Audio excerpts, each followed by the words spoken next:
Hello, everyone. Welcome to Word Funk. I am Leon Thomas. I am joined by Johnny Maloney and Austin Yorsky.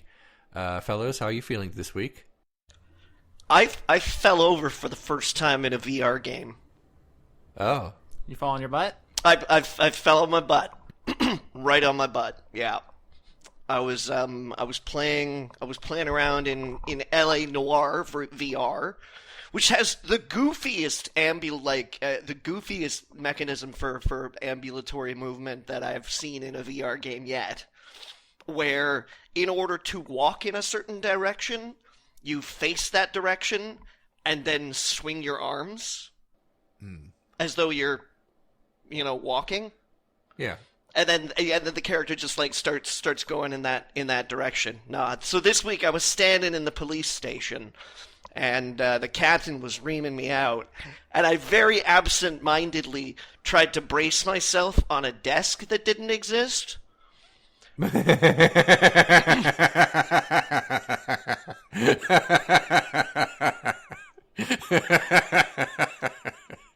I'm sorry. No, I mean, I've never, Leon's laugh is funnier to me than the actual falling. I'm sorry. They're both good. His joy is so genuine. Because you see these videos of people who are playing their roller coaster and they're standing up and they can't keep straight, or that poor guy who was doing a demonstration in the mall of climbing up a cliff face and he almost just fell over backwards.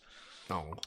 My favorite was, I saw this video once of this guy who was in the game. He was in a ceiling and he was looking down through a ceiling tile at something that was in an office corridor below or something like that. And he's on his hands and knees on the ground, and he just tries to put his head through the floor.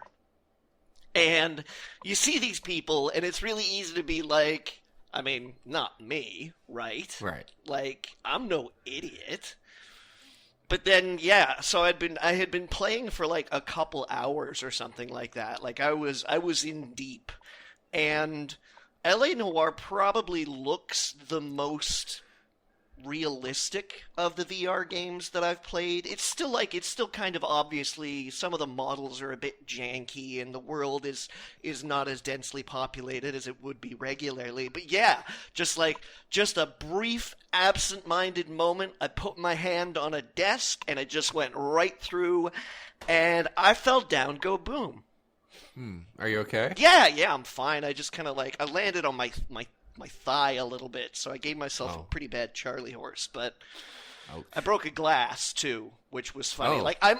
It must have been quite a sight. I think I flailed a little bit. I must have. The panic that kind of sets in when suddenly your brain goes, wait a minute, none of this is real. Must have been a treat for the eyes, certainly. Yeah. So I'm a little bruised up and embarrassed, which is why I just told the story, of course. Yeah. To monetize it for social currency. Absolutely. That's my brand. That's my content right there. I love your content. Yeah. So yeah, my thigh hurts a little bit. I'm a little bruised up. Mm-hmm. I solved the case though, guys. We got him. When you announced that your thigh hurt, my brain said, offer to kiss it better. And I was like, that's a little creepy even for me. Oh, my. So that's a little insight into me. Leon, how's your content? It's good. Austin, you may be interested to know. Or you might not be. I don't know. You might actually actively not want me to do this next segment, in fact. Okay, I'm excited. Earlier today, I thought, I don't have too much to talk about this week on WordFunk because, I did some things, but it's a lot of the stuff that I've already talked about. So I thought it might be fun if I were to do something that Austin liked to do. And then I could talk about it with Austin. And Johnny, I'm sure, would also maybe have comments. Mm-hmm. I usually do. Even if I know absolutely nothing about which we are speaking. So don't you worry about me. So Leon played football. How was it? Did you get tackled? No, I didn't get that far. Okay. What I did was I listened to a lot of The Weeknd today. And by a lot, I mean 8 songs, which is like, enough for almost a greatest hits album, to understand an artist pretty well. Fair. Yeah. He sure does suck. Now, it's important for the audience to recognize that I, Austin Yorsky, am not like the world's biggest Weeknd stan. I definitely like some of his stuff, but also he's an artist with some very clear divisions in his progress. So like there are people who like old Weeknd and new Weeknd. It's like very divisive. So I just want to get that out there. You might be interested to know that some of the Weeknd songs were from like 7 years ago that I listened to, and some were like, at least according to YouTube, were like from the now times. Yeah. So I listened to a stretch of it. So I'm just going to go through each Weeknd song that I heard. Oh, fuck, I love this. Yeah, I prepared. So the first one I listened to, this is in no order except in the order that YouTube recommended them to me. Yeah. So blame the algorithm. The first one is called Call Out My Name, which is a love song in which he is the only named person in the title. Okay, so, it's a breakup song based on the real breakup he had with Ariana Grande, but continue. Yeah, literally does not matter. Okay. It definitely just sounds like a love song about himself. That's quite a reading. I'm sorry, but if your title of your love song is you're the only person who is in there, you're the only noun in there, then yeah, I'm sorry, you are. That's my brief thoughts about that song. I have more thoughts about the other ones. This was like a dumb love song that I didn't like. Okay, never mind. I was gonna say you critically analyze media for a living. I don't know if you want to go out on these branches when you swung and missed so hard on the first one. Okay, first of all, I literally, that's not what I do, but okay. The second one is Can't Feel My Face, which is apparently about how much he loves drugs and his inability to feel his own face whilst partaking in them. Correct. Cocaine specifically, but yes. Yeah, okay. Maybe this is just my like straight edginess showing, but I can't even imagine something less appealing than that. And by the transitive property, I now can't imagine anything less appealing than The Weeknd. Okay. Just quick note, 892 million listens on YouTube alone. Go on. Yeah, piece of shit song. Okay. Third song is Starboy. It is apparently not a song about that one episode of Home Movies, no. Starboy and the Captain of Outer Space. He says ah and ya after each line, as if these were like interjections that he's using as punctuation marks instead. It sounds like it's mostly about boasting on random things. It's about him dealing with fame after his last album when he was accused of selling out. Also, it features Daft Punk. Daft Punk is very bad. Billion listens on YouTube alone. Yeah, it's shit. Telling me that it's popular means nothing to me. No, this is for the audience's edification. No, it's fine. No, it's very bad. I think Starboy is the one I hate the most, but I'm actually not done. I tried listening to The Knowing and turned it off halfway through. I have never heard a more boring song. The only reason that this isn't my most hated Weeknd song is because, in all fairness, I didn't listen to the whole thing. I couldn't. I felt bad about life when I did it. So that was no. Next song is King of the Fall. It's like generic, medium, slow, sad, sexy. I was not feeling these sick beats. He said, I make that pussy drop. And I'm like, again, maybe it's just me, but that is not appealing at all. Oh, he talks about a lot of things he does to pussies. That's like his whole thing. Yeah, I got his oove while listening to the songs. No, I understand what this artist is interested in. But again, not appealing. This feels like the kind of song that people have sex to for people who think they're being romantic. Speaking as someone who has hated every sexual encounter ever, I can say that having sex with music playing is so much worse. That's all I thought about while listening to this song. I'm like, ew, I bet someone would want to have sex during this song. It's so gross. My complete disinterest is amplified by someone who's like way too into it. If like no, anyway. Anyway, one more thing about the song. Yeah. He says, I make all of them swallow 20 times in a row. And it's like the grossest thing I've ever heard in a song before. It's like, well, you just keep saying it. Please.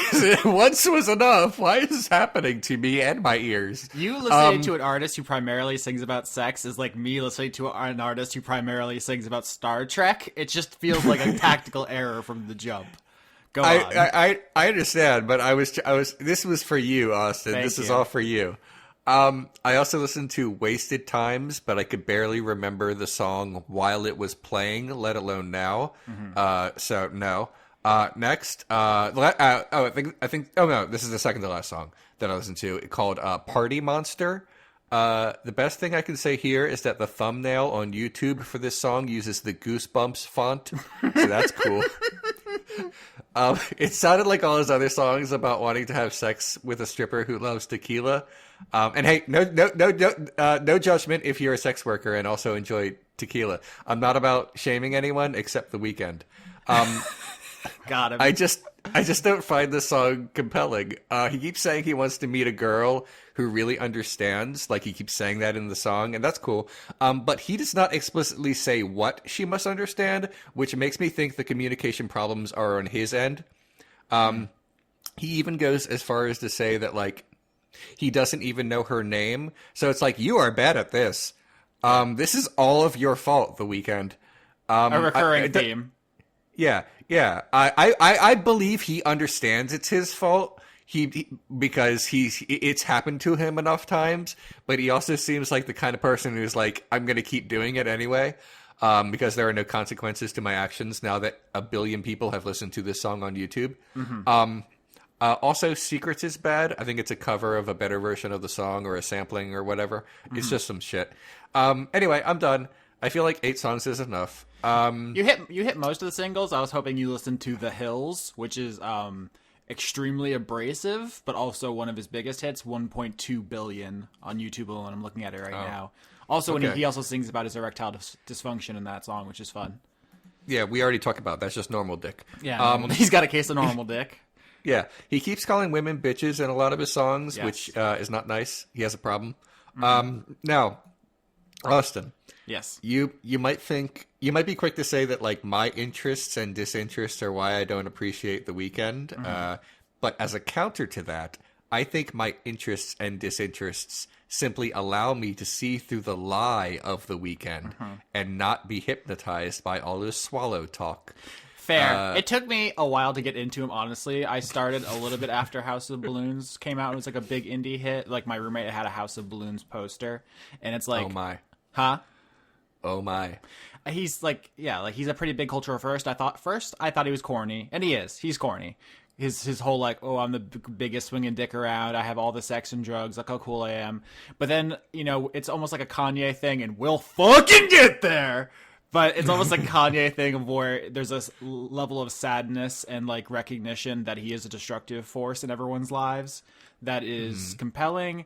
And he kind of vacillates between the I'm so great and oh God, look what I've done thing. And also just their jams. A lot of them are just straight up jams. If you're not into it, you're not into it.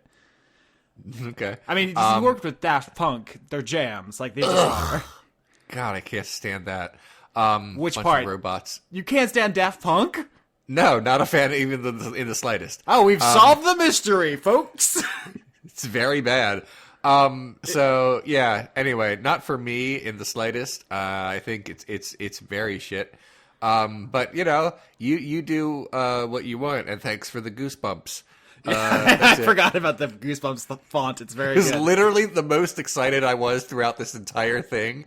Like in this journey, I was just miserable. But then I saw these had the Goosebumps font. I was like, maybe this song is like fun and pure.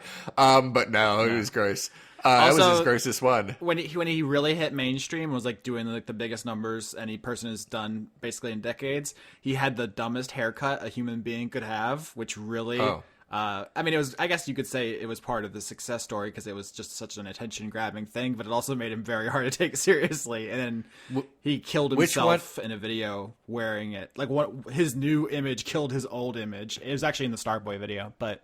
okay. I saw his hair, but I wasn't sure. I can't remember from which video. That's it. I do want to just pause here because I'm going to talk about Kanye, but before we get there... Johnny, do you just want to jump in and help me defend Daft Punk from this slander? I don't know. I honestly don't know what to say. It's unthinkable. Like, it seemed to me like that was a natural law of the universe that everybody was at least a little bit into Daft Punk. Ew, not gross. like into them like a super fan, but everybody at least had like that one Daft Punk song that they liked. What are you talking about? This was an assumption I made about the universe, Leon. You've shattered my worldview. Ugh, all of them. No. Like, you didn't even like the Tron soundtrack?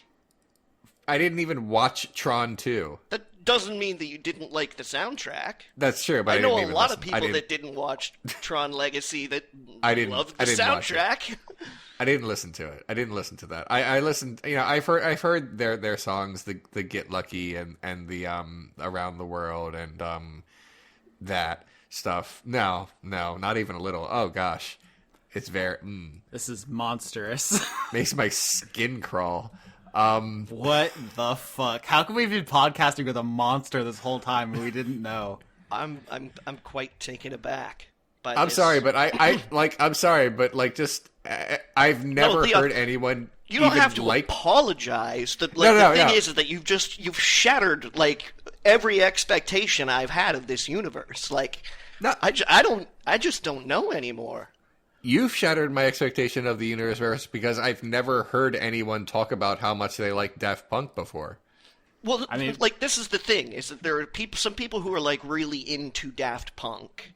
By and large, I think these people kind of like hit their cultural apex back in like the 1990s. But like, I just sort of always felt that like the reaction that everybody should have to Daft Punk is at least, oh yeah, well I like that one song. Like I just thought that, I mean, they've won 6 Grammys, so I think somebody likes them. Yeah, I'm sure. I mean, not that makes you automatically good. It's just the assertion that you don't know anybody is wild. I like, you two are the first people I've ever heard who like have spoken lovingly of Daft Punk in my life. So that's because it's a given, Leon. Yeah, it's an assumption. Alive 2007 is the best live album ever made. Period. Full stop. End of sentence. I've never heard of it, but okay. So are we done with this? No, I mean, not maybe Daft Punk, but not music, because Kanye's wilding out, guys. No, I know. No, are you ready to accept that he's bad? He's been bad for a while. Yeah, I know. But you always have like kind of like an excuse, and I'm like at some point, dude. I don't know if so. Now I feel like I'm on the defensive personally. Yeah, you are. Sorry, it's over. We've shifted now. Okay, so Kanye West is a very troubled, problematic guy. Where to start? So his whole career, he's said a bunch of whack shit. He has a song where he says the government created AIDS. He has a song where he just says a bunch of homophobic shit for no reason. He has a lot of that. And then he has his personal stuff where he basically did a huge embarrassing thing to a teenager, Taylor Swift, at a award ceremony. And he did the George Bush doesn't care about black people. And there's just a lot. He just does a lot. And all of that was like, oh, it's a character he's playing. But, he's not maybe that fucked up, or if he is, it's... Let us not forget that wonderful music video that he made with his wife. The funny one where they're on the motorcycle? Yeah. Yeah, Bound to. I genuinely like that song. That's okay, but, I mean, you can like the song, but I don't expect you to come to the defense of the video. It's funny. I don't think it was supposed to be, but it is. So, the recent Kanye trouble... when he was, I don't know if hospitalized or institutionalized, but he had some sort of mental issues that I'm not sure if we're actually privy to the private details, which is not our business necessarily, but there was word that he was bipolar and taking medications. He quit Twitter, kind of disappeared for a while. But he came back recently, like a couple days ago, as of this recording, his big triumphant return, and he started tweeting a bunch of like really fortune cookie shit, like love is the most powerful force, and like be a free thinker, free your mind, and we're all servants. Just a bunch of like stuff that sounds really deep when you're like 13, but harmless mostly. And then he started posting videos of the Dilbert guy talking about how great Kanye was, and then he started name dropping like conservative writers, and then he just tweeted his signed MAGA hat, and then him and Trump just literally started talking to each other about how much they respected each other, and it's been nothing but a fucking rolling domino fire for like 36 hours. He just keeps tweeting worse and worse every moment. My eyes are open. I'm watching him kill his public image in real time. Yeah.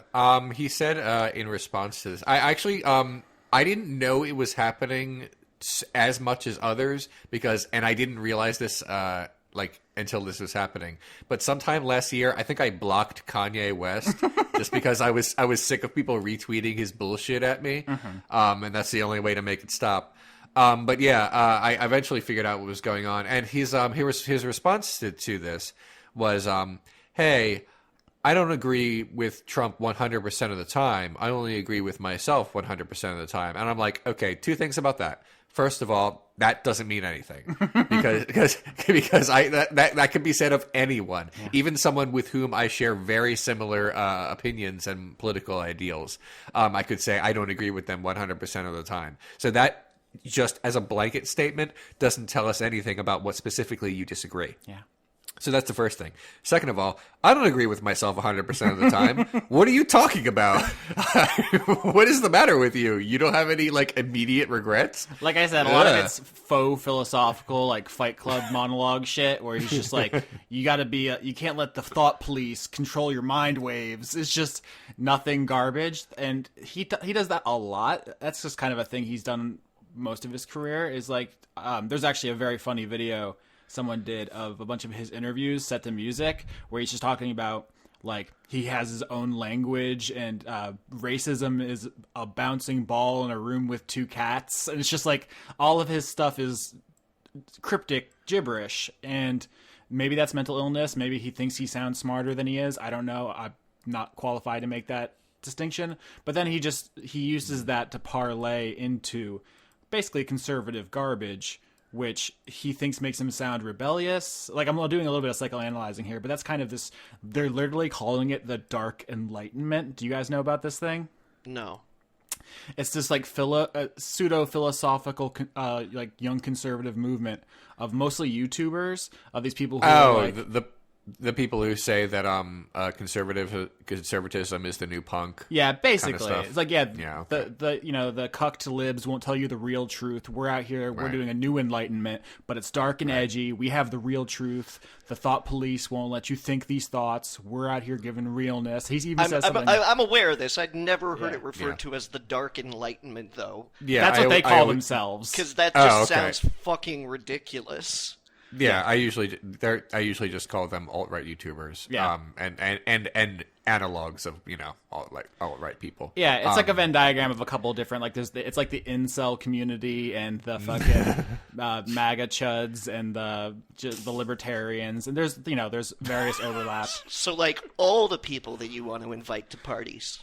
Yeah, but it's cloaked in this like, man, I'm just telling it how it is. Like, you're scared of my free radical thoughts, and I have dangerous thought crimes that you're just not free enough to understand, and people are gonna remember my brilliant, it's that. Yeah. And it's kind of what he's always been saying, but just dangerous. Because look, when he used to say this stuff, it used to be leading somewhere like he'd write a song called New Slaves about how like slavery is gone, but there's an economic slavery that's happening to black people in inner cities, and also to rich people who are expected to buy into certain lifestyles, which causes them to go into debt. And it's like, oh shit, that's actually not only true, but like politically incisive. Cool. But now he's like using the same train of logic to be like, oh, you think Trump is bad? Have you thought about the opposite? Whoa, blew your mind. I actually have thought about the opposite of Trump, like literally every day since he came into power. No, but like that's the whole thing. They're like, there's like almost like a backlash, like where people are like, every day people say Trump's bad. That's the mainstream opinion, but I'm not mainstream. I'm a rebel. I think about things in a different, skewed perspective. Like, let me hit you with this. What if he's good? Like,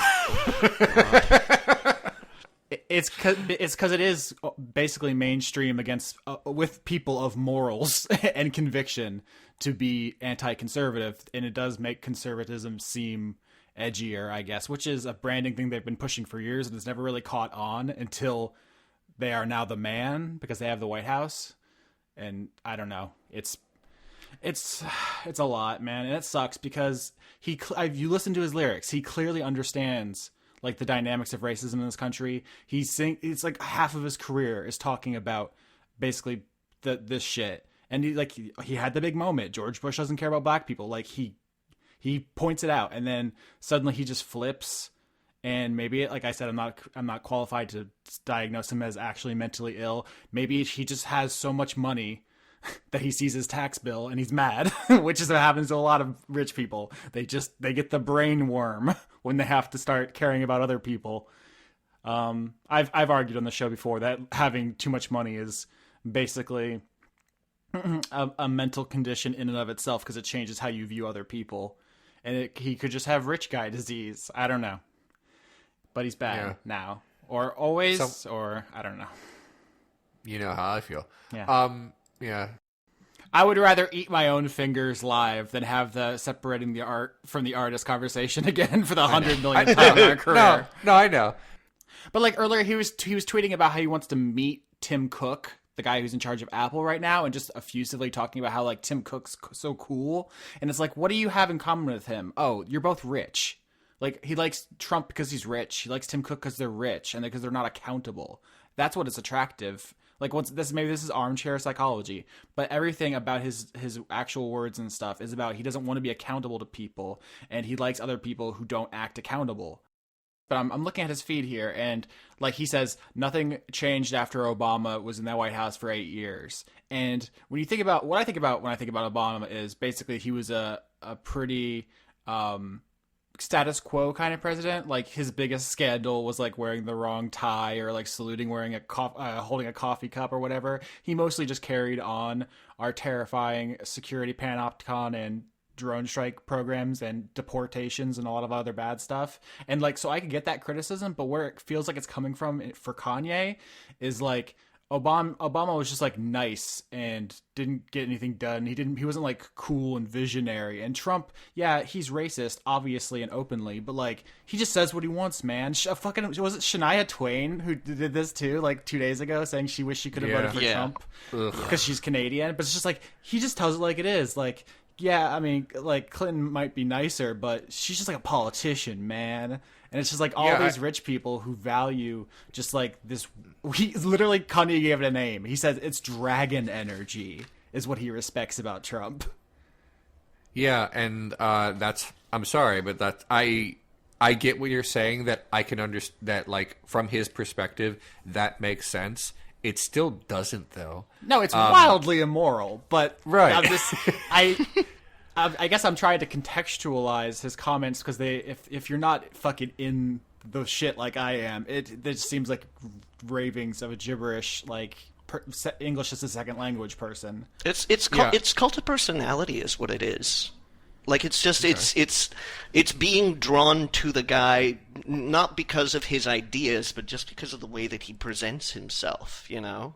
Like they're all narcissists, and they like looking at other narcissists looking at themselves. I don't know. It's heartbreaking because I think he is one of the most influential, important artists of our time, and it sucks that he's also a douchebag. But that's how it would be. Yeah, it sucks that he has to feel so responsible. But he's also in a position where he's really responsible. He can be really responsible for something. And I don't know. I don't want to get into a big rant because it might come across as judgmental in a way that I'm not comfortable with. But like, I don't like this person, I guess is the nicest way I can put it. I'm sorry. Like, I get what you're saying, and I can understand explaining his behavior in such a way that, like, in context, it makes him not. I'm not even trying to minimize it, right? Like, he's shitty. There's a lot of shitty people in this country. Like, every person who has over like $1 million is probably shitty in an extreme way. What sucks is, as a member of a marginalized group, he has a voice he could use to do a lot of good. He has a platform. He has connections. He has just cold hard cash, hundreds of millions of dollars. But instead, he's just kind of agreeing with other rich people. Yeah. He's all he cares about is this dragon energy, which sounds like a fucking anime, but whatever. He's weaponized his power instead of using it to help other people, and it's a super big fucking bummer. And that's what it is. So. Yep. In other news, fucking Killer Mike did some shit too. This is the old news. Again? No, we just didn't talk about it when it happened, and I forgot about it. And it's like, if I didn't at least bring it up, it'd feel like I was pretending it didn't exist. So also, I've talked before about how much I would just like to very quickly interject that we didn't intend to make this entire episode about attacking black artists. Were we? Oh, I forgot Weeknd too. Shit. Yeah, but the whole reason I just want to be clear. I was doing a bit. Yeah, like that was it. And like I can't express exactly how I feel about Kanye, so like some of that I'm probably just gonna cut out because I can't express it in such a way that doesn't come across as shitty. But if you would like to talk about Killer Mike and like I don't, go for it. I mean, just real quick, I just want to acknowledge it. Because, so first of all, the premise of your bit, and I guess the success of bits, is that I was very invested in all these artists. We're not just, like, attacking these people for no reason. I, like, own all their shit. I love Run the Jewels. I love pretty much all of Kanye's work. I really like, selected discography of Weeknd. Like, that's why we're here. Fucking Killer Mike, like, I don't know, it was like a month and a half ago or some shit. A friend of his, who is conservative, said, "Hey, Mike, you are pro-gun because you think the police don't protect black communities and black people need to protect themselves. Historically, police response time in black neighborhoods is not sufficient to keep people safe. So do you want to make this video for the NRA to talk about black gun ownership?" And Killer Mike said yes. Which is pretty fucking bad optics when the NRA are a pretty explicitly racist group full of shitheads who collect millions of dollars to subvert democracy. Yeah. It sucked. He was called out by pretty much everybody. He kind of apologized for it. He says he still has his beliefs, but he realizes they weren't delivered in a good way and that he got played, basically, although he tried to, kind of waffle on that, saying, blah, blah, blah. I don't want to get too far into it. It's almost old news, although that's partly a response to the fact that our news cycle's fucked up, but it sucks. It sucks seeing these people who are so fucking committed to good causes suddenly make huge missteps. Like Killer Mike's entire fucking career is pro-black, fucking socialist, community focused. Like, he's as a good actor as an artist can be in this environment, and to see him fuck up on that kind of scale is just like heartbreaking.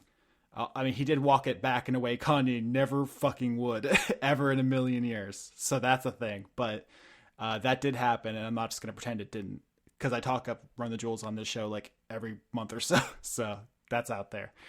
And now I'm tired. Someone else talk. Yeah, I actually got into, I didn't mean for it to happen, but I got into an argument with someone on Twitter when the Killer Mike thing happened that I think resulted in that person unfollowing me, and that's fine, I guess.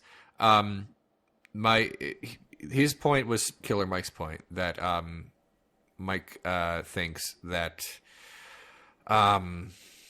this isn't about wanting everyone to have guns so much as this is about the fact that frankly black people need to protect themselves in a way that maybe white people don't entirely understand.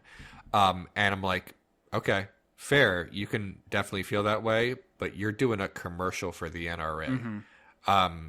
That's the issue. Yeah, as a white person, I don't get to have an opinion on that topic. Like, that's his realm. It's just, you don't do a pro-Nazi commercial to talk about how much you love Fruit Loops, right? That's just like not the fucking medium for that message. Right. Yeah, it's like look, a lot of people have guns. I understand that, but if you're on propaganda television for what is essentially a gigantic lobbying group that is at least indirectly responsible for a lot of people dying. And not just a lot of people, but like a lot of minorities. Yeah, there's also that aspect of it. So yeah, no, don't do that. That's my whole. I don't have any deeper thoughts on that. It's just it seemed like a pretty obvious misstep. I didn't know that he apologized because I stopped caring about it later that day. It just seemed like an obviously wrong thing to do. Yeah. So, and it didn't spend any more time in my brain further than that.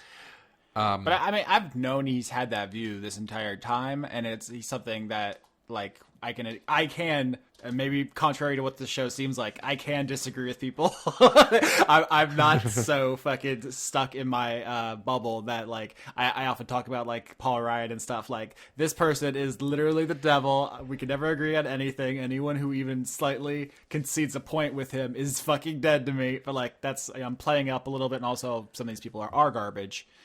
That is not the case here. This is someone who severely fucked up and recognized that. So it's tough. We're three white dudes, so you know that. Yeah. Just that. Just to even just to try to balance things out a little bit. I just want to briefly talk about Shania Twain because we only touched upon her briefly, and we should really dump on a white artist tonight as well. So right before this happened, me and my friend were watching RuPaul's Drag Race, and Shania Twain was one of the guest judges, and I was like, oh, okay, that's cool. I sort of remember her and that song. And then my friend was like, "Oh, you don't know Shania Twain's story? Oh, she's so cool. You know, she had to like raise her sister, and she had to grow up real fast. But you know, she actually turned out to be a really cool person." I'm like, "Oh, that's neat." So I'm like, "Okay, I guess Shania Twain is like a cool person." And then like a day later, it's like, "I sure do love Trump. Doesn't he? Isn't it great how he just says things?" Oh my God, no! It's easily one of his worst qualities, how he just says things. But she raised her sister, so she feels like she got that dragon energy. That's how it works. These people, they love it. They respect it. If I have the dragon energy, why doesn't everybody? You lazy fucks, get some dragon energy. I can't believe he said that. It's so bad. It is useful to encapsulate that mindset, though, because it's kind of long-winded to say, like, selfishness born of a misrepresentation of your own circumstances, then applying that to other people whose circumstances you don't fully understand. Or you could just say dragon energy. Dragon energy! Oh, my. So this went on a while. Does anyone have any other topics? Because really, for me, the rest of the week was doing the things that I already talked about, like in previous weeks. Like, I'm much further along in Blood Omen and Legacy of Kain, but I almost never want to talk about video games, even though now, for the first time in many years, I am here liking a video game. But still, it's like, whatever. I kill a bunch of people and drink their blood. It's weird. It's weird that I'm playing a video game again. And that's it. Does anyone else have any other thoughts? Yeah, I have more. I haven't heard much of Johnny. He's just been basking in all of this. I got to be honest with you. Both The Weeknd and Kanye West don't really orbit me. I've never really gotten into either of their music, so I didn't really have much to say on that. I mean, we can talk about white artists that suck. Kid Rock, he sucks. Ted Nugent, he sucks. Like, yep. A lot of them suck. Oh, I can actually talk about Kid Rock. He sucks because yeah, he does. But he entered my world because he was inducted into the WWE Hall of Fame this year. Because he played a couple concerts for them, and that was enough. So it was bad. He went on stage and he was told there's like he came out and says, "Okay, there's like two things I'm not allowed to talk about. Politics and Vince McMahon." And then he started talking about Vince McMahon anyway. And then later he says, "Yeah, I'm gonna body slam some Democrats." Actual line. Thunderous boos from the crowd. Like they took a shit on Kid Rock. Look, Vince McMahon and his entire family may have taken a picture with Donald Trump, but the fan base is not about that life at all. Like the demographics have changed. And it was a sight. I didn't watch the Hall of Fame live because it's usually boring, but I went back and checked out some clips of that particular induction. It was bad. It's weird. Like, what is Kid Rock, Vince McMahon, Kanye West, Tim Cook, Donald Trump, Shania Twain? What do they all have in common that the people in the audience at WWE don't? It's weird. Yeah. It must be the millions of dollars, huh? I guess so. The celebrity wing of the WWE Hall of Fame is like the weirdest shit.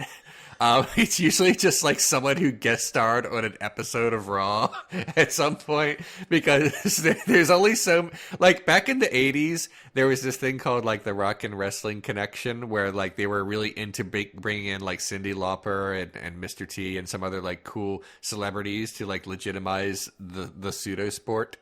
But since then, it's like they have guest stars, but they're not like close to the company. They're just people who show up a week. Bob Barker was on an episode of Monday Night Raw, and he was great. But that's it. That's the entire thing. So the celebrity wing is like guys like Donald Trump, for example. I hate to say it, but Donald Trump deserves to be in the WWE Hall of Fame because he actually did like multiple appearances and did a big angle at WrestleMania. Whereas, who all is in the? I'll look it up in a second, but it's mostly just people who showed up one day because WWE really wanted a guest star. It's bad. I don't know all that much about wrestling, but I bet, based on my knowledge, that at some point or another, Ultimate Warrior did talk about dragon energy. That had to have happened. That definitely happened. Mm-hmm. He all his promos were like, "I will fly into the sun of the blood," and exactly. none of it made any sense. I'm looking at the celebrity wing people now. I can't find an exact list. Oh well, I'm sorry. They're all bad. It's not great. Wait. Here they freaking are. Oh my god! Why is Wikipedia not accurate? This is ridiculous that they don't have a good section for this. Never mind. Screw it. Forget it. It's embarrassing. Which part? All of it. I can't believe I can't just immediately Google something. This is the first time in a long time I've Googled something and it didn't immediately give me the answer. Like, what the hell? What are you trying to find specifically? I wrote in WWE Hall of Fame celebrity wing, and it wouldn't do it. The first result is people who aren't in the celebrity Hall of Fame wing who should be. Why would you do that? It's the opposite of what I wanted. It is literally the worst possible answer to this question. Never mind. I'm sorry. Aww. Just forget everything I said. It's bad. You okay? Yeah, I guess so. Yeah, I'm looking at this now. They have it grouped by year, so you could still find the celebrities, but you have to go year by year. Yeah, I'm not doing that. It's way too much work for a podcast that doesn't pay me anything. Mr. T, Mike Tyson, Drew Carey. Drew Carey showed up for one event. He was for a minute in the Royal Rumble. He eliminated himself when another wrestler came into the ring because he didn't want to, which was planned. I don't mean like he chickened out. It was just part of the show. And that was it. That was, I think, everything he ever did in WWE. Pete Rose, that's aged very well. Yeah, he was inducted specifically because he can't be in the Baseball Hall of Fame. Oh. He has done multiple appearances for WWE, though. One of my law exams was literally on that case about him suing baseball, try to get back into their, I don't know, get back to being eligible or something. I don't know, it was garbage. Also, William Perry, the football player known as the Fridge, is in the Celebrity Hall of Fame. Yeah. So there's that. There's yeah. that. Anyway, we took a turn because clearly we were supposed to be just dumping on Kid Rock, and then I somehow made it about wrestling because it's me. Snoop Dogg. Yep. Snoop Dogg is actually I can't remember. I think the uncle or cousin of a very popular woman wrestler right now named Sasha Banks. I feel dumb that I don't know their exact relation. But yeah, he's also done like a bunch of appearances for WWE, so it just kind of makes sense. Yeah. Johnny, I have barely heard you talk at all this episode, and I feel bad. No, it's all right. We've just we've just kind of danced around topics that I really have anything to say about. It's what's going on with you? Before we do questions in about 10 minutes, like, is there something you would like to get off your chest besides falling in VR? I don't know. If not, I mean, I hate to put you on the spot. If you literally don't have anything, it's fine. I'm off work right now. I'm on anti-anxiety medication now. Okay. As of this point in time, so it was my doctor's idea for me to take a couple of weeks off work while that sort of normalizes for me. So I'm not really doing much right now. I'm reading books and just watching movies and hanging out and trying to get through The Witcher 3 and falling over in VR and just generally making a fool of myself. It's been a pretty non-event. I did have this weird thing happen to me the other week. I matched up with somebody on Bumble, and then her father died the next day. Oh, that's horrible. That was like we exchanged a couple of pleasantries, and then it was sort of like nothing, and I was like, oh, okay. I thought that something was there, and she's like, no, just my dad died. I was like, oh. Shit. I'm sorry to hear that. Because that's like... There's not really much I can do about that, Yeah. So it's, that was kind of weird. That was a weird one. Yeah. So... yeah, not much else going on, to tell you the truth. All right. Like, just trying to take it easy right now. Okay. I happen to know you watched a movie that I recommended to you. Yeah. That you liked. Yes. It. Yeah. The Ritual. Yeah. Netflix original horror film. Beautifully photographed. Mm-hmm. Like, beautifully made movie. And some really inventive scene work, too. Mm-hmm. That I really liked. And the antagonist, the bad thing, the monster. Mm-hmm. Yeah. Really good design. Quite like that. Pretty well acted. I didn't recognize most of the cast. There was one guy I recognized from an English TV show that I watch. But it was, it was a pretty consummate movie, Yeah. Mm-hmm. Like, I don't think I have any complaints about it. It was a strong script. It was a strong cast. It was very well paced.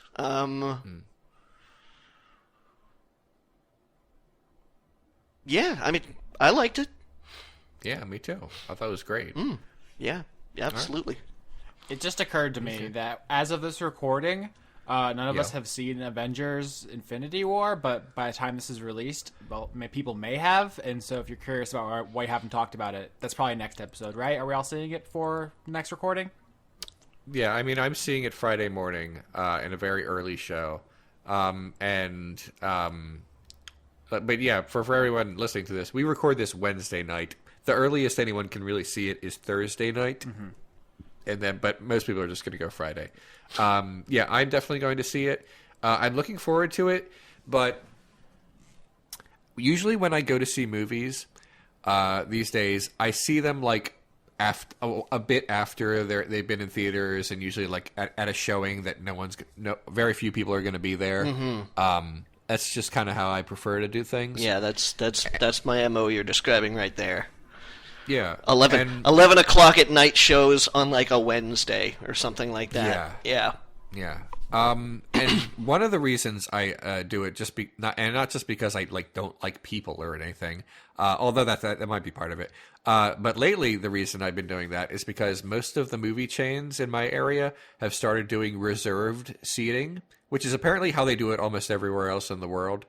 But because America is still getting used to it, I keep having to have awkward conversations with people who even though they reserved their seat, still don't seem to get that they need to sit in their seat and not in mine.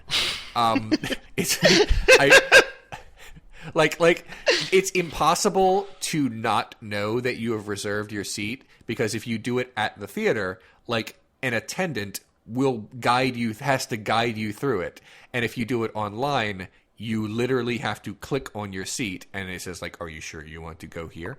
And all that stuff. So it's impossible to not know, and yet I've had to have a couple like sort of like awkward conversations with people who are like sitting in my seat, and I picked it for a reason, and I was like, oh, excuse me, that's actually my seat. I'm like, what? I'm like, yeah, I mean, that's God, and I have to show them my phone. I'm like, look, see? I'm like, oh, okay, and they look at me like I'm a dick.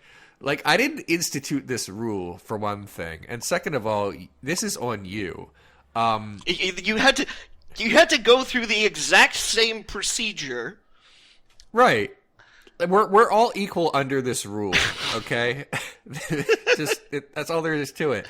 And here's the problem. Like, it's giving me an anxiety that didn't need to be there, and now it's just present every time I go to the movies. The worst of it, though, is I'm just dreading the time where someone refuses to get up. You know, it's going to happen to me. I go to the movies a lot, and it's eventually going to happen where someone's like, "Well, tough, I'm comfortable," and I'm gonna have to decide. Okay, am I gonna let this guy, disrespect me and treat me like shit, and just walk away and sit literally anywhere else, or am I definitely, what I'm going to do is feel slighted in such a way that I'm not going to budge on this? I'm definitely not. And that's I'm sorry, that's like the new me. And like sometimes I like that new me and sometimes I don't, but like I reached a place in my life where I began to really not only hate other people who try to walk all over me, but myself when I allow it. So when people purposefully go out of their way to do bad things to me, I just can't be like, well, okay, I guess. I just can't do that anymore. So I'm dreading it, because I know when someone's like, oh, come on, man, can't you just take my seat? I'm in row B. It's fine. I'm just not going to. I just know I'm not going to be like, okay, oh, shucks. I guess you beat me to the seat. So even though this is like not right, it's fine. I know I'm not going to do that. I know I'm just going to get into an uncomfortable, tense situation. But I know I'm going to, because I'll hate myself later if I don't. And that's kind of where my head is. So I'm worried that that's what's going to happen on Friday morning, because it's going to be packed, and people are going to be loud and pushy, and some dunce is going to be like, this is good enough, and sit in my damn seat. And I don't like this. In a way, it's objectively a better system, just not not for me. I don't want this. Leon, have you considered that maybe the movie was about to start and the person looked around and there wasn't that many people in the theater, and they just figured, well, if no one else is taking these seats, it's not a big deal if I scoot over. If they show up, I'll just scoot back. It's not a big deal. Yeah. Don't be mad at me, Leon. No, first of all, don't do that. I went to the movies with someone a while ago, and it was reserved seating, and I'm like, okay, here are our seats, and this person was like, no, let's sit over there, and I'm like, no, but if we take someone else's seat, they're gonna come up to me and act like I'm a jerk, and I definitely will be, and I don't want to. And I don't like that. Also, don't. Just fucking, you picked your damn seat. just sit where you damn picked. Leon's a seat cop. Yeah, I'm sorry, but like, just don't look. My life. I don't want to feel stressed out at the one place where I don't want to, where I'm not supposed to feel stressed. I'm most at home watching movies. Don't make this a bad moment for me. Sit in your fucking seat. You're B12, damn it. I'm E1. Stop. Don't do this to me. Look at Leon Mueller, big cop on campus. It's not even that. Look, this is not the law. Okay? It's just courtesy. It's movie law. It's just courtesy not to actively steal something from someone else that you know is not yours. I remember, I can't remember the exact circumstances that this happened, but I know that I can't remember what it was. Someone took something of mine, and then I said, "Oh, I can't remember what this was. Maybe it's just happened to me a bunch of times in my life, and it's all bled together." But someone took something from me, not realizing it was mine, and I said, "That's mine," and they're like, "Oh, I didn't know it was yours," and I said, "But you knew it wasn't yours." It's like, isn't that the point? Like, you didn't need to know who I am personally. Like, you didn't even know like my name and birth date and social security number to know that like that thing wasn't yours. You would know. I'm like dreading going to the movie theaters now because of this. It's stress, and I don't like it. I just, bleh. All right, I'm gonna shut up. Try to catch about me, this. copper. Taking your seat. My God, I just don't want to have to deal with a jerk who's like, I don't want to get up, because like, what am I supposed to say to that? Like, Just sit, okay, just sit in their lap. Just be like, "Is this what you want?" Look. First of all, I'm definitely not going to do that. Every jerk is just a friend you haven't met yet. We want to talk about questions now. We can't talk about questions. I had another thing real quick. Sure. Yeah, so I watched a new Netflix show. Cool. It's called, and I'm probably going to fuck this pronunciation up, Aggretsuko. Have you guys heard of this? Yeah. No. Yeah, I have. So I thought at first that it was a parody of Sanrio products. Sanrio you might know from Hello Kitty. But no, it is just a Sanrio product. Aggretsuko is a red panda who lives in a world of anthropomorphic animals, very Zootopia, BoJack Horseman kind of thing. Every episode's like 15 minutes long, and they're just like little, I guess I could call them satires on modern life from the perspective of a young woman.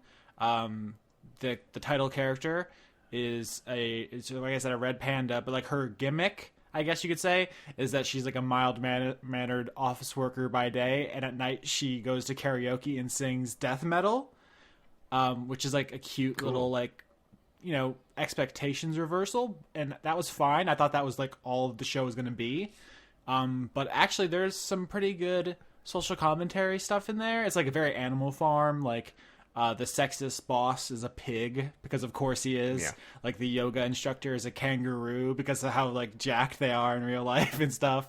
There's a lot of like it's very BoJack Horseman, like animal jokes as people, and just a lot of existential angst, like I have to work and work makes me miserable and it's just all there is. It's like I was watching it with other people who were in that situation. It was like, whoa, this is really relatable and real. And it's just it is it's not like going out into any places you wouldn't that are like shocking.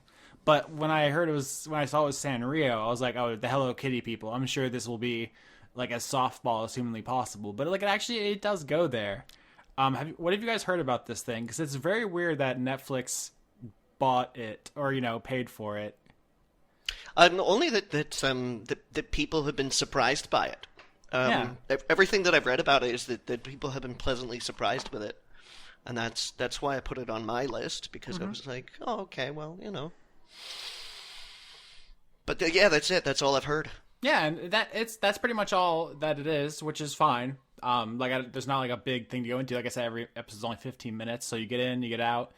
It is surprisingly like thoughtful and human and relatable. Pretty cool, pretty good. So that's just a real short thing on that. I liked it. So cool.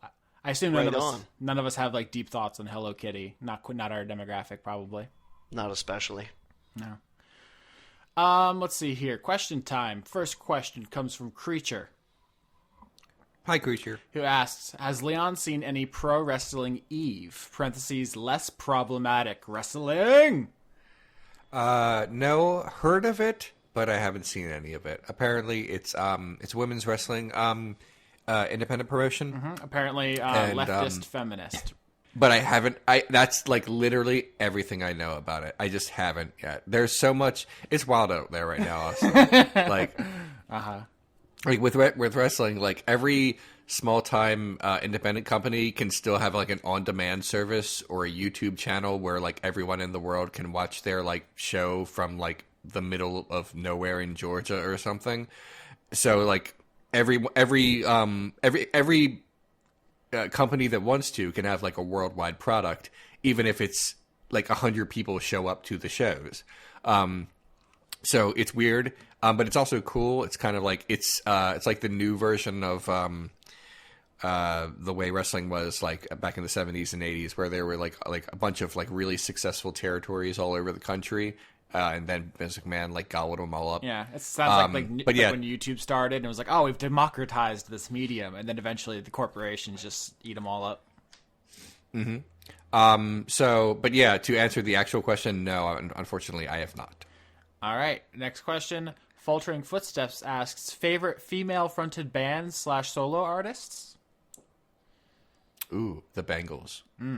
Walk Like an Egyptian is the only song I know of theirs off the top of my head. Okay. Eternal Flame is like one of my favorite songs. So, Johnny, this seems like something you'd be super. The thing comes to my mind is Saint Vincent, who absolutely shreds, just like bananas good guitarist. She has a new album out. It's pretty good. I'm trying to think of someone else though. Grimes. I've been really into Haley Bonnar's music of late. Who's that? Tell me about it. She's I think she plays with a whole band now, but she kind of got started as this sort of like solo act, usually performing on either piano or acoustic guitar. Yeah, she has quite a few albums. I think she's been making music since like let me check here. Ooh, Janelle Monáe. The early 2000s would be. I really like her album Golder, her 2011 album. Yeah, Janelle Monáe is good. Slater Kinney is a classic. Mm-hmm. It feels like cheating to say Beyonce, but...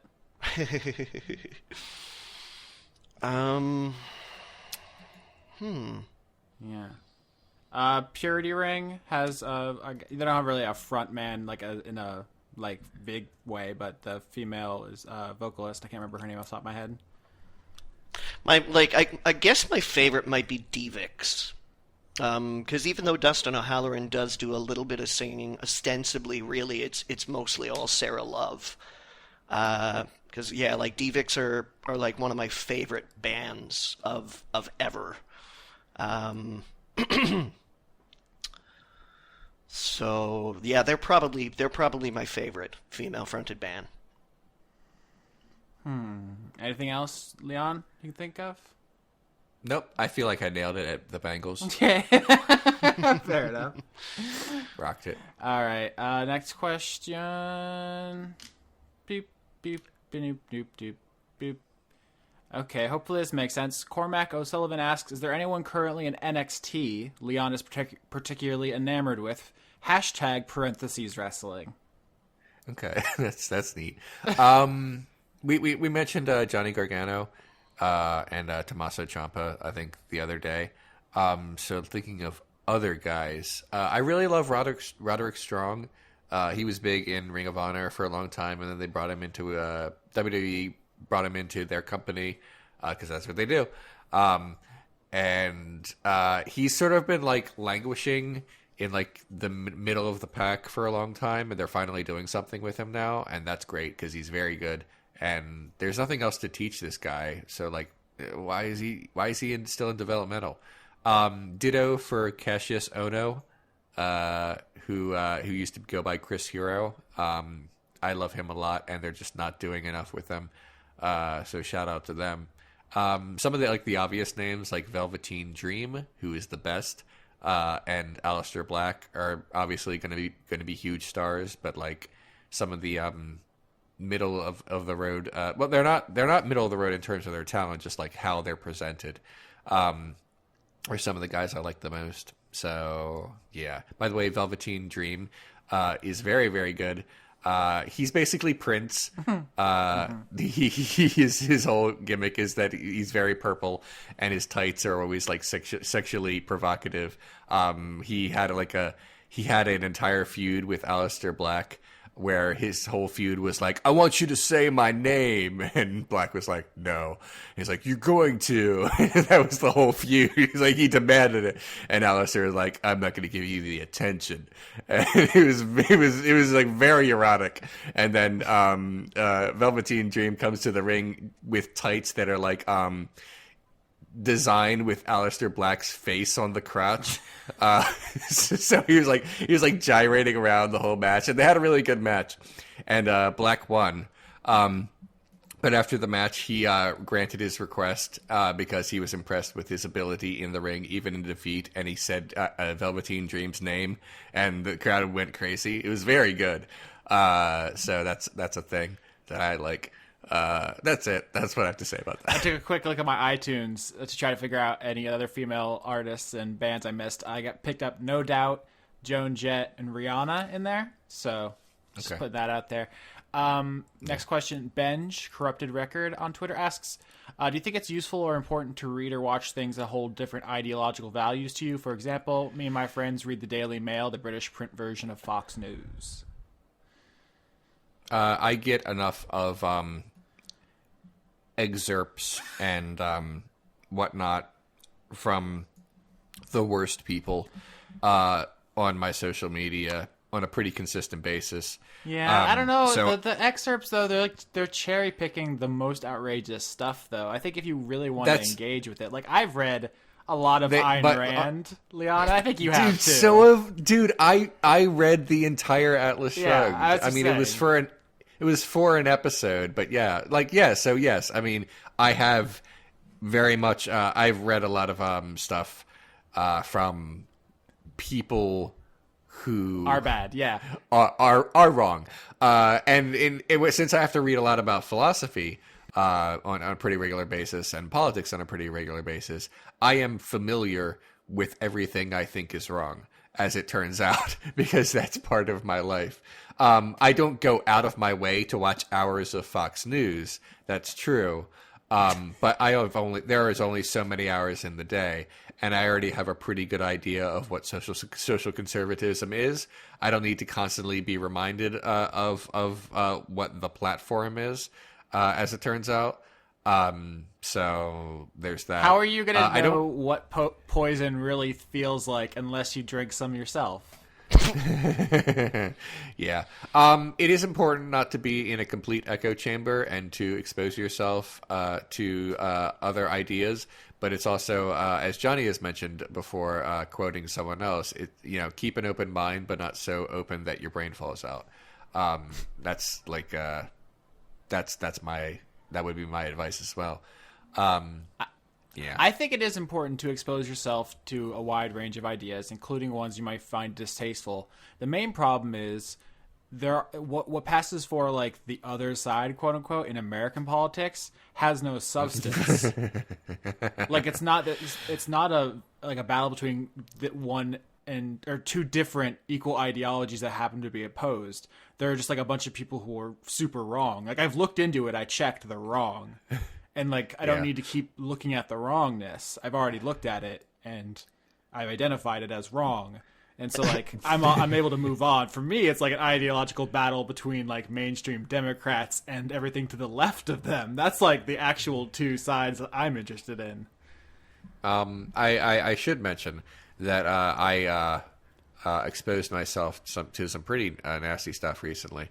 I watched a video sort of breaking down some of the nonsense arguments and slogans and whatnot and chants from the Nazis who were in Charlottesville last year. It was basically a video like exposing their bullshit, which is you would think is pretty easy to do, but it was actually pretty exhaustively researched. But in doing this, I also had to listen to a lot of Nazis being awful. So I feel like I've been exposed to enough, thank you very much, for a lifetime of the wrongness. Thank you. Yeah, I think there was a time when there were like what you might call conservative thinkers, like people whose ideas were worth just debating and thinking about and taking seriously. I don't know that there are literally any of them left, if any of them ever had legitimacy. It's just cruelty. It's all that's left of that. So I don't feel the need to expose myself to that beyond what I did, for the first 20-something years of my life. So yeah, the Department of Housing and Urban Development today said they're going to triple the rent on people with low income homes. This happened like just before I think we started setting up recording. So that sucks. But yeah, I feel like that's a pretty like good example of what you're talking about. Yeah, cruelty is not ideology. It's not a substitute for policy, and it doesn't deserve to be taken seriously. Johnny, I feel like we're stepping on you because we're very fired up. I don't really have anything other to say, than what you guys put forward. Like, awareness is pretty important, if for nothing else, to be able to fight for your ideology. Like you need to be aware of what like other people are going to be bringing to the table to try to shut you down.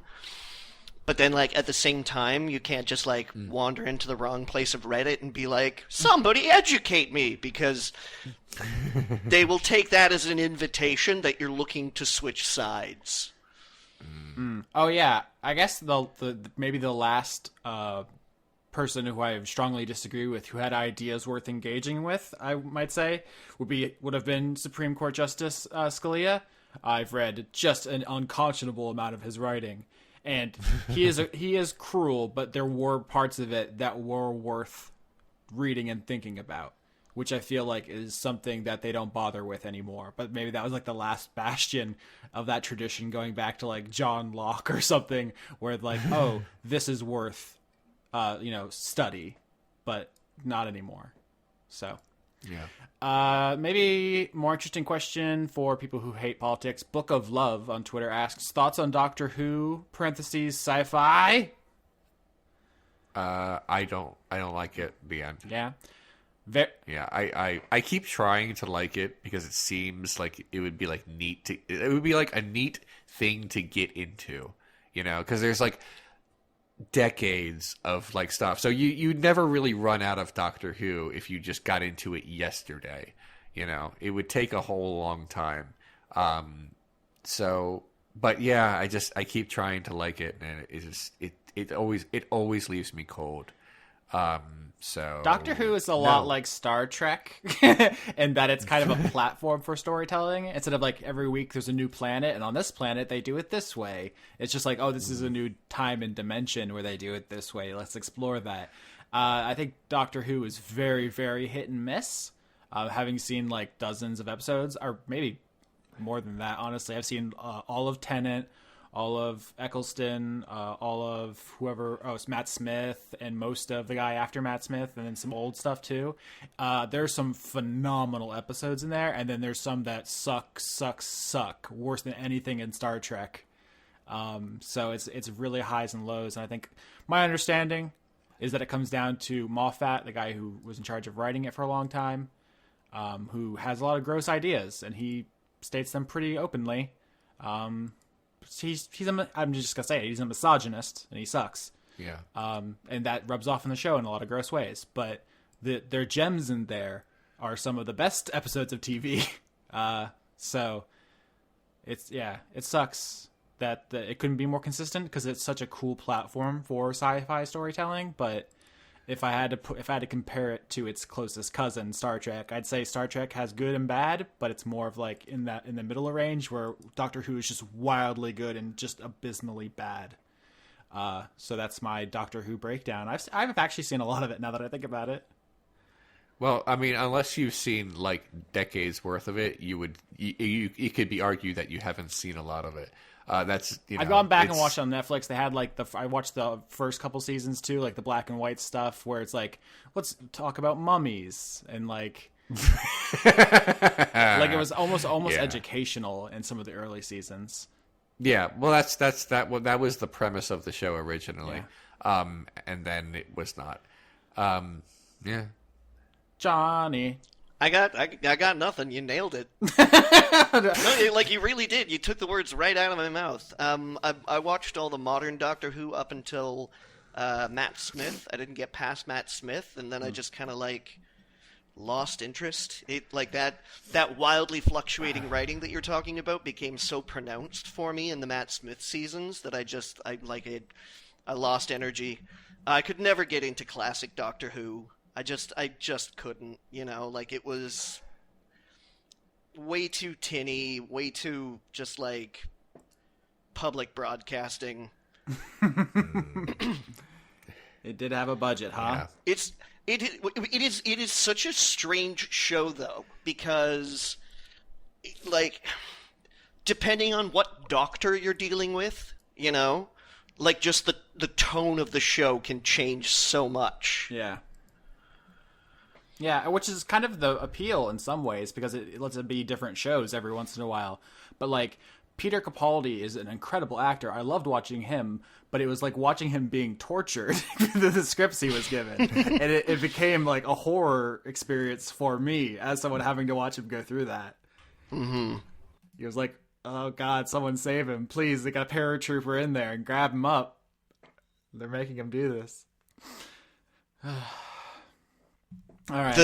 The new woman that they have to do Doctor Who. I want to say Jodie.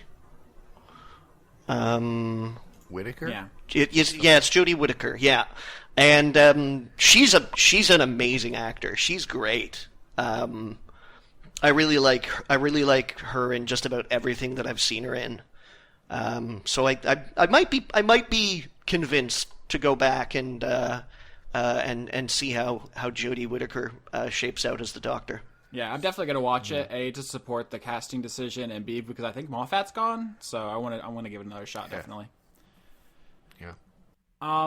James Neely asks, Austin, you brought up how Waffle House is used by the U.S. government as a measure of economic wellness. Can you talk more on this? He also goes on to say, I heard one of my professors mention this as well. I'm curious about the specifics.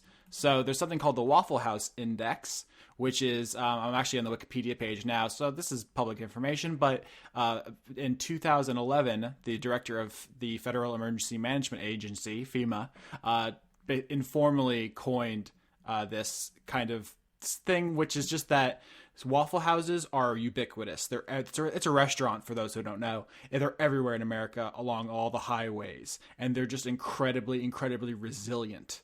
Specifically in this context, it was the FEMA guy talking about how after a storm, the area is in trouble if the Waffle House is closed, because they're just always open, even if there's like a tornado outside. And so it's kind of an indicator of how in trouble a community is. So in the context I was talking about it on Dice Funk, where I think this question comes from, is if like an area is so dead, like if like the only factory that employed everyone in town closes and everyone's out of work and people just like leave and it becomes a ghost town, which has happened in communities in America, like the Waffle House will close and it's like, oh, now this community is dead.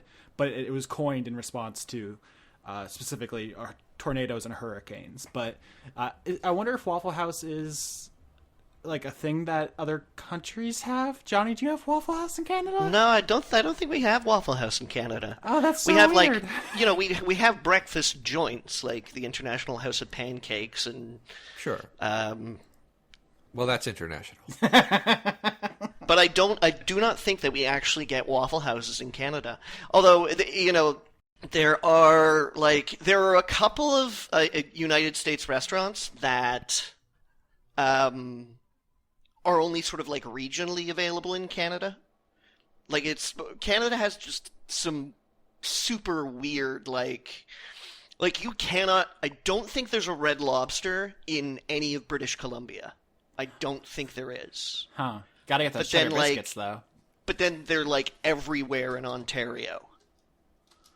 Is that, market testing, or taxes? I think that's just, I think that's just colloquial, because in British Columbia, you're more likely to get good seafood at a specialized seafood restaurant, because we're, on the coast. But, in more landlocked Canada, you have to have these established supply chains in order to be able to get your fucking shrimp, and then so for that matter, at least for Red Lobsters and things like that, I think that just in British Columbia it's just easier for you to go down to Steveston, which is a very big fish market down here, and buy fresh food. But in fucking Edmonton or something like that.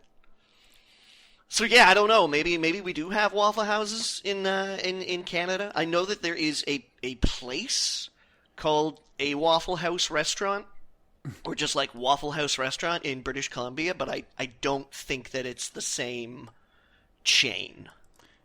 Hey guys, you want me to ruin Waffle House for you? No. Yeah. Waffle House has a history of supporting conservative Republicans. In 2012, Waffle House donated $100,000 to American Crossroads, the super PAC founded by Karl Rove. Waffle House has also donated $50,000 to Restore Our Future, a super PAC created to boost Mitt Romney's 2012 presidential bid. Waffle House Vice President Don Belfour was the longest-serving Republican in the Georgia Senate. I'm not surprised at all. It's a chain that's in literally every state in the union, every couple miles on the highway. Florida is so long. It's longer than most countries, right? And I've driven up and down it many times, and it's there's a Waffle House every 10 minutes. It's weird to me to think of a place without Waffle Houses, because they're just trees. They just sprout up everywhere. Of course, there's so much money tied up in that, and they would want to reduce their tax burden, which is the only legitimate political belief that the right has. So, gun to my head, I would have won that one if I had to guess where Waffle House's political leanings are. I'm reading an article right now called Red Plate, Blue Plate. I'm sorry, Red Plate, Blue Plate: Fast Food by Political Persuasion. I'm trying to. Oh no! There are ads. Well, while you're waiting for that, I want to say Waffle House, along with Walmart, is very specifically a kind of organization built on underpaying low skill labor and then using food stamps to subsidize what should be livable wages. In fact, most people who receive food assistance in the United States of America also have jobs. There's a very pernicious, vicious characterization of these people as lazy. You may have heard the term welfare queen, which is a racist thing started to smear people who need help. But most people who get assistance have jobs. They work at Walmart or Waffle House. They just don't get paid a fair wage, which the people who own those companies very much enjoy. I just want to say, Dairy Queen is pretty cool. Berkshire Hathaway chief Warren Buffett is a contributor to the Obama Victory Fund and an outspoken advocate of higher taxes for the wealthy Americans. So yeah, Warren Buffett is the woke person's favorite billionaire, but fuck that. Honestly, that's the shit I hear about Tesla. We're oh man, he's rich, but he's wacky, and it's he doesn't pay his fucking workers enough. You know that, right? He's against unionization. Warren Buffett would sell your family even if he's on paper cool. Don't get it twisted. Yeah, I understand that. I'm just saying there are degrees here. Yeah. For example, McDonald's was a big fundraiser for Obama in 2008. I'm sorry, 2008 and 2012. But yeah, I'm looking through this list, and mostly for the reasons you mentioned are Republican donors. Also, Obama was a big business Democrat. Yeah, I know. He loves I understand. jobs in the way that Democrats love jobs. I hope nobody listening to us for the first time thinks we're anti-job or something like. I am. I am anti-job. I know, but like I know what you mean because you want the world to be automated. I mean, I don't want anyone to think that we hate when we want people to be unemployed and penniless. I want people. That's I not want people what to we be mean. employed if they want to be employed, and if they are to be paid what they're worth. I don't think employment is a virtue or necessary for most people. Ooh, Sonic is also a big like Obama sponsor and various other things. I do like Sonic. I went there the other day and got a big hot dog. Anyway, I'm just going to speak to the dog whistle. When a politician says they love jobs, what they mean is they want to cut corporate tax rates. That's what they mean. Because theoretically, that quote-unquote creates jobs, although we have fucking data that says they just pocket it. Yeah. So anyway, I just wanted to clarify because everyone's this is always someone's first episode. And sometimes I just need to clarify. Yeah. So clarifications, right. if this is your first episode. My Beautiful Dark Twisted Fantasy is still a good album. Fuck Kanye, though. Also, fuck jobs. Fuck Paul Ryan. Fuck Kid Rock. Fuck Vince McMahon. Who else, guys? Well, a lot of people, I would say. Yeah, that's true. We need to be more positive. Who should not fuck? Who is the opposite of Shania Twain? Like who is Bizarro Shania Twain? Yeah, that's a very difficult question. I would have said Celine Dion. The Dixie Chicks? Oh yeah. Do you guys remember when the Dixie Chicks says we shouldn't kill civilians in Iraq, and for that they were banished to the outlands? Yeah, that was a lot. God, what a time. I mean, it still is that time, isn't it? Oh yeah, at the Forever War. Yeah, we are. We should go. Oh, I just realized as we were talking that what I'm going to do is I'm going to show up to the theater early, and that way I will get into my seat before anyone else, and that will make it impossible for anyone to steal my seat. So I solved my problem. I just have to be punctual in a way that is better than everyone else. You're just willing to give up your own free time in order to avoid awkward social situations. It's not even awkward. Like an awkward social situation, I can live with. Like just telling someone, "Hey, you're in my seat," and then they go, "Okay," and then they leave is fine. But like, I don't want to get into a fight with someone right before Infinity War because they decided to be a jerk. That's just going to ruin the movie for me, and I really want to see this movie. It makes me mad. Anyway, so anything you guys want to say before we go? Nope. Okay. Definitely no Waffle Houses in British Columbia. All right. I was waiting for Johnny because he doesn't speak so much. I would have felt bad cutting him off, and we just had all that silence. Okay. I love you, Johnny. Love you too, Austin. He's pretty good. Ready to go? Yeah. Yep. All right. Dragon energy. What?